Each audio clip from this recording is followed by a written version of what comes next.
It's me, it's Queen Oseteru, and thank you for joining me for another wonderful edition of Ask an Aquarius.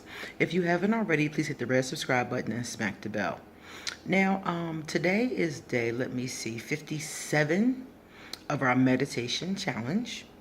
And I'm getting ready to post not only the meditation for today is a 7 chakra meditation.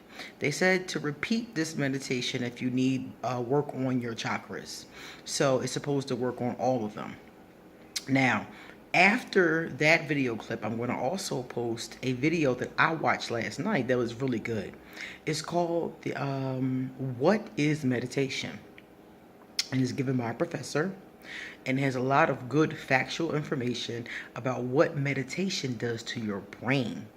I thought it was fascinating.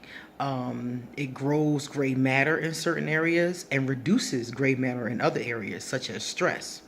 So your areas where the gray matter is, it had stress and different signals of negativity in the brain. It reduced those areas, and it increased areas that dealt with like compassion and things along those lines. So they give a full disclosure. This study was done. One of them was done at Stanford, and one of them was done at MIT. So this professor talks about what has been found in some of these studies.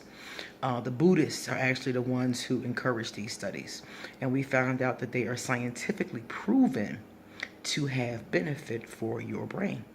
So check out this meditation and check out the seminar if you have time. Okay? Thanks, guys. See you later.